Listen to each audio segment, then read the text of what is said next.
नमस्कार, मैं संजय कुमार। ये मॉक टेस्ट 2 जो मूलतः 2005 एनसीएफ नेशनल करिकुलम फ्रेमवर्क और बिहार करिकुलम फ्रेमवर्क 2008 पे आधारित है। बिहार करिकुलम फ्रेमवर्क को स्पष्ट रूप से अलग से मैंने नहीं पढ़ाया था, चर्चा बराबर की थी कि क्या अंतर था। आज उसका स्टडी मटेरियल, अब तो जो आप वीडियो सुनेंगे उससे पहले आपको स्टडी मटेरियल मिल चुका होगा, उसको ठीक से पढ़ लें और एक क्लास उस पर मैं बाद में करूँगा। अभी आप ठीक से उसको पढ़ें। उस पर बेसिकली आधारित था, करिकुलम के आसपास था। कुछ लोगों ने तो बहुत अच्छा किया है, एक दो मैम ने भी बहुत अच्छा किया है। और इस क्लास टेस्ट के बाद आज मैं बहुत प्रसन्न होकर घोषणा कर रहा हूँ कि हमारे ही कक्षा के लोग 1 to 10 में आएंगे। टॉप भी कोई कर जाए तो इसमें हमें संदेह नहीं है, बहुत अच्छा परफॉर्मेंस है, ऐसा बनाए रखिए। एक शिकायत कि बड़े कम लोग पार्टिसिपेट कर पा रहे हैं, पहले से परसेंटेज बढ़ा है लेकिन कम है, अभी भी पार्टिसिपेट कीजिए। इस बात से मत घबराइए कि क्या गलत सही, कुछ नहीं। कुछ भी करेंगे तो आपके खाते में जाएगा, फिर डिस्कशन होता है, फिर उस क्वेश्चन जीवन भर आपको याद रहेगा, तो भाग जरूर लीजिए। तो चलिए, आज की कक्षा में पहला प्रश्न था राष्ट्रीय शैक्षिक अनुसंधान एवं प्रशिक्षण परिषद के 10 वर्षीय यानी एनसीईआरटी का जो पहली बार आया था 10 वर्षों के लिए पाठचर्या, मतलब नेशनल करिकुलम फ्रेमवर्क, वो किस वर्ष प्रकाशित हुआ था मैं बता चुका हूँ कि मिस्टर मल्होत्रा उस समय एनसीईआरटी के डायरेक्टर थे। आप लोग एक आदमी का नाम जरूर सुने होंगे, श्री जगमोहन, जो कभी जेएनके के राज्यपाल भी थे, अटल बिहारी वाजपेयी में मंत्री भी थे, दिल्ली के उपराज्यपाल भी थे। उन्हीं के एक भाई थे प्रोफेसर मल्होत्रा, बड़े शिक्षाविद थे। और ये कोठारी आयोग पर बेस्ड करके बनाया गया था, जिसने 10+2+3 की अनुशंसा की थी। तो मैक्सिमम लोगों का ये सही है। दूसरा, किस आयोग की अनुशंसा पे 10+2 की रूपरेखा रखी गई थी, तो कोठारी आयोग। तीसरा, कोठारी आयोग का गठन किस वर्ष, 1964, सब लोग ठीक चल रहे हैं। 1952 में किसकी अध्यक्षता में माध्यमिक शिक्षा आयोग का गठन हुआ, तो लक्ष्मण स्वामी मुदलियार, सही चल रहे हैं। राष्ट्रीय शिक्षा नीति 1986 की योजना को विकास रूप किसने दिया था, राजीव गांधी की सरकार थी। 9वीं पंचवर्षीय योजना काल क्या है, 97 से 2002। चूँकि इस फेज में बड़ा काम हुआ था। उसके बाद वर्ष 2000 के दस्तावेज में से किसे पाठचर्या के प्रमुख स्तंभ बताते हुए इसके संदर्भ की व्याख्या हुई है, तो प्रासंगिकता, समता और उत्कृष्टता। उस समय जगमोहन JS राजपूत एनसीईआरटी के डायरेक्टर थे। यशपाल समिति 1992-93 में टाइटल क्या था, वो वस्तुओं का बोझ कम करना, शिक्षा बिना बोझ के। यशपाल समिति किस वर्ष बनाई गई थी, 1992 में। यशपाल समिति को अन्य किस नाम से जानते हैं, तो राष्ट्रीय सलाहकार समिति। कौन सी समिति ज्ञान विस्फोट की धारणा से जुड़ी हुई है, तो यशपाल समिति। राष्ट्रीय पाठ्यचर्या की रूपरेखा 2005 का उद्धरण किसके निबंध सभ्यता और प्रगति से हुई है, तो रविन्द्रनाथ टैगोर का पूरा निबंध है सभ्यता और प्रगति, पढ़ा चुका हूँ सब कुछ। राष्ट्रीय पाठ्यचर्या रूपरेखा 2005 के अध्यक्ष कौन थे, प्रोफेसर यशपाल। किस पाठ्यचर्या की निम्नांकित परिभाषा दी गई है या निम्नलिखित, किसने पाठ्यचर्या को निम्नांकित परिभाषा दी है या निम्नलिखित परिभाषा दी है। पाठ्यचर्या के दायरे में वह हर चीज आती है जिसे स्कूल के अंदर सीखता है बच्चा। इसमें पाठ्योत्तर, क्रियाकलाप, सामाजिक, व्यक्तिक, एवरीथिंग इज उसके अंदर रखा जाता है। कुगेल मास ने इस बात को कहा था, ठीक से याद रखिएगा, कुगेल मास ऐसा नाम है कि भूलिएगा ही नहीं। किस वर्ष राष्ट्रीय शैक्षिक अनुसंधान परिषद पर्यावरण को, 2005 में। चर्चा हुई है लेकिन 5 से ये एक मेन सब्जेक्ट बन गया है। आज़ादी के समय हमारी राष्ट्रीय औसत साक्षरता का क्या था, तो 18.2% और बिहार का था 16.7%। 7वां अखिल भारतीय शिक्षा सर्वेक्षण किस वर्ष हुआ था, 2002 में। और 1993 से 2000 के बीच बिहार में प्राथमिक विद्यालयों की संख्या में 10.42% की वृद्धि हुई थी, जबकि राष्ट्रीय औसत था 12.91। 2001 की जनगणना में बिहार की साक्षरता की दर, चूँकि ठीक है अभी 11 पे है लेकिन आगे पीछे जानना चाहिए, 47.53 उत्तर बिहार के पूर्वी हिस्सों में कौन से संस्कृति विद्वान है, तो मिथिला संस्कृति। भागलपुर में बोलचाल की भाषा क्या है, आंगिका। बिहार में शिक्षा का एक विशेषज्ञ समिति का गठन किस वर्ष हुआ, जिसने स्कूली शिक्षा में सुधार के लिए कई अनुशंसाएं की, जिसमें समान स्कूल प्रणाली की सिफारिश की गई, 2006। बिहार में शिक्षा के समकालीन संदर्भ को किस तरीके से श्रृंखलाबद्ध करना उपयोगी हो सकता है, तो इसके सारे ऑप्शन सही हैं। बिहार राज्य के पाठचर्या के लिए कौन से मार्गदर्शक सिद्धांत अपनाए गए, तो इसके भी सारे विकल्प सही हैं। किस वर्ष राष्ट्रीय पाठचर्या रूपरेखा में बच्चों को सक्रिय भूमिका के बारे में कहा गया, बच्चे व्यक्तिगत रूप से दूसरे के साथ मिलकर दोनों ही रूपों में अनेक तरीके से सीखते हैं, 2005। राष्ट्रीय पाठचर्या रूपरेखा 2005 में सीखने की जिस प्रणाली का उल्लेख है वह निसंदेह किस रुख का पक्ष पोषण करता है, तो निर्माणवादी। ध्वंसवादी होगा नहीं, कर्मवादी नहीं, इनमें से कोई नहीं।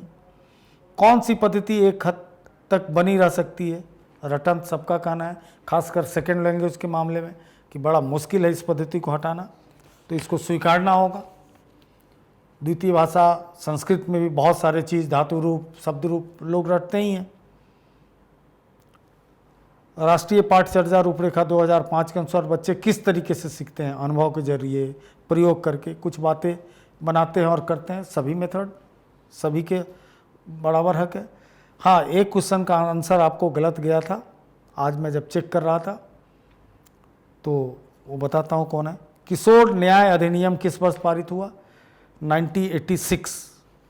उसके बाद किशोर न्याय बालकों की देखरेख और संरक्षण, इसमें पार्ट जोड़ा गया, अधिनियम 2002 के अंतर्गत देखरेख और संरक्षण की आवश्यकता वाले किसी बालक को निम्न में से किसके द्वारा बालक कल्याण समिति के सामने पेश किया जाता है कि भाई ये बच्चा मैं रोड से लाया, ये मंदिर में भीख मांग रहा था, इसका कोई नहीं है, तो आप किसके ले जाते हैं जब किशोर न्यायालय में, तो किसके समक्ष आपको पेश करना होगा। तो ये क्वेश्चन का आंसर आपको गलत मिला था। चूँकि मैं बार बार कहता हूँ कि ऑब्जेक्टिव क्वेश्चन में मोस्ट सबसे योग्य आंसर ढूंढना है, तो कोई पुलिस अधिकारी, कोई लोक सेवक, कोई सामाजिक कार्यकर्ता, उक्त में से कोई भी नहीं। तो ये आंसर जो है कोई सामाजिक कार्यकर्ता इसमें सही होगा, लेकिन हमने जो आंसर दिया उसमें घ उप में से कोई नहीं।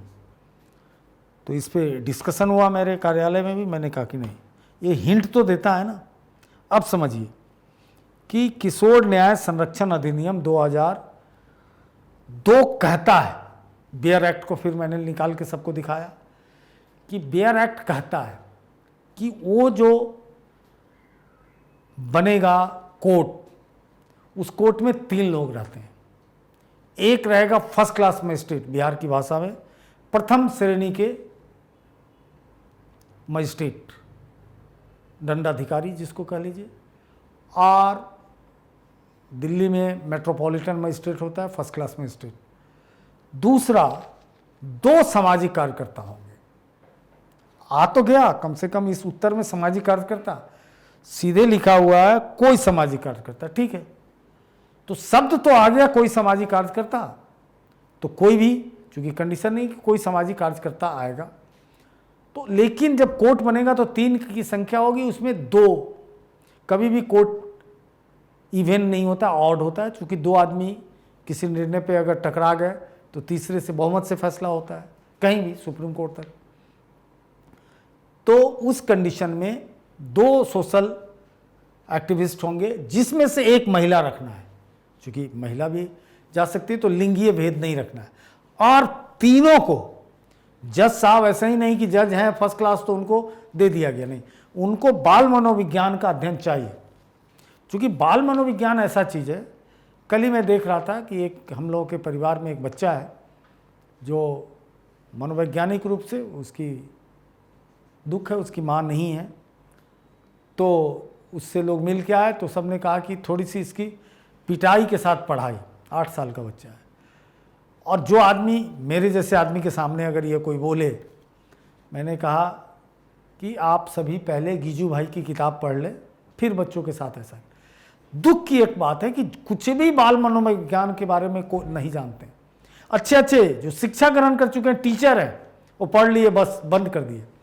वो दंडित करने में इतने उत्साहित होते हैं बच्चों को, उनको पता ही नहीं है कि बच्चों को कैसे लाया जाए।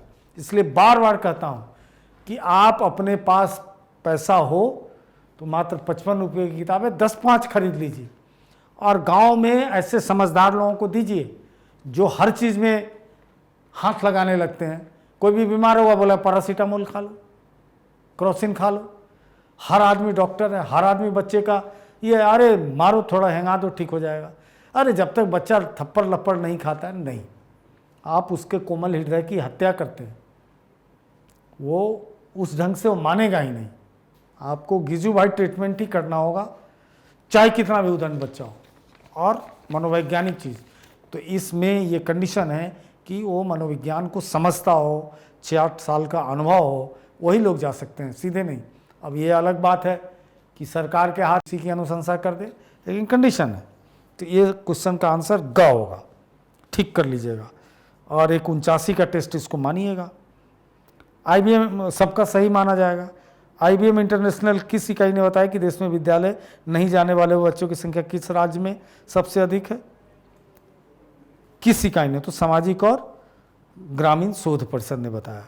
निम्नलिखित से बच्चे किन चीज़ों में रुचि लेते हैं? तो सब है। बच्चे सजीव निर्जीव सभी गतिमान वस्तुओं की ओर आकर्षित होते हैं।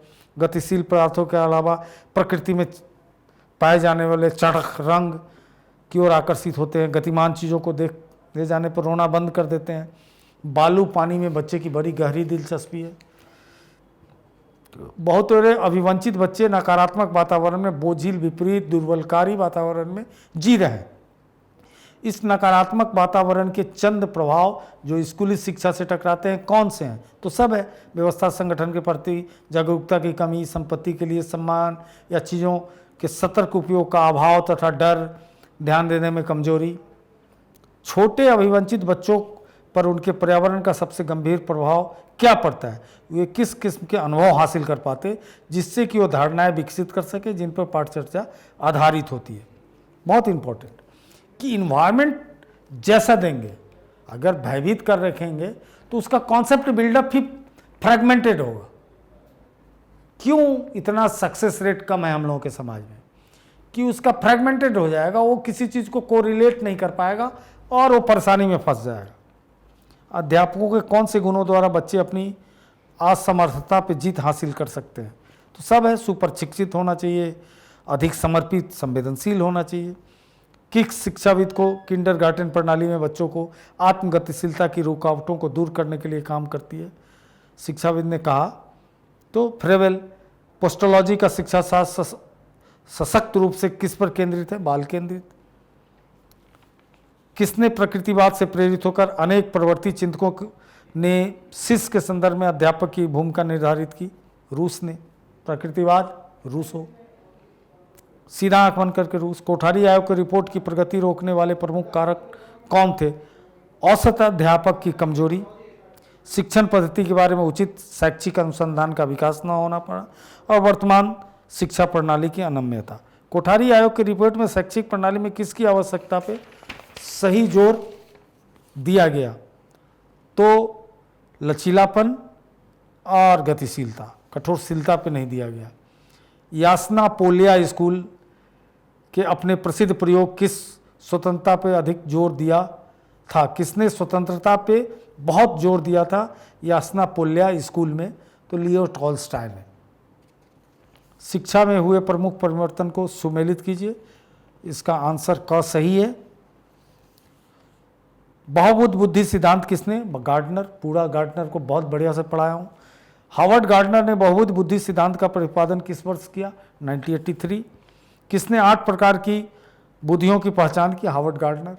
अब जितने बुद्धि से क्वेश्चन आ सकते थे मैंने इसमें डाल दिया।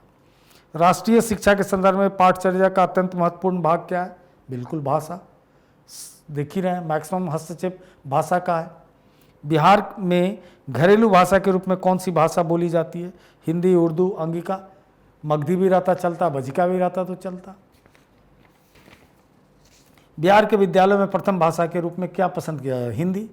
बिहार में अंग्रेजी की पढ़ाई 2002 से 3री क्लास से प्रारंभ हुई। उससे पहले कहाँ से थी? 5वीं से थी। भारतीय कौशल विकास के लिए क्या करना चाहिए? भाषाई कौशल कैसे बढ़ेगा? तो बट नेचुरल बातचीत कीजिएगा, प्रत्युत्तर देगा, मूर्त अमूर्त के बीच ढूंढेगा शब्द को, उसकी बातों को प्यार से सुनिए और उसे अन्य बच्चों से बातचीत का पूरा मौका दीजिए कि गप करे, कहानी सुनाए, तो इससे भाषाई कौशल विकसित होगा। धन्यवाद।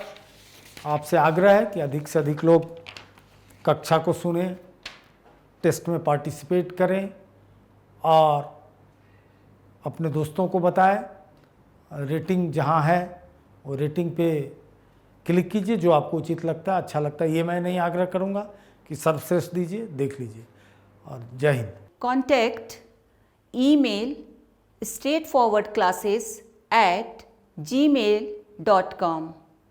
Phone number 90130111749. WhatsApp 8800740094.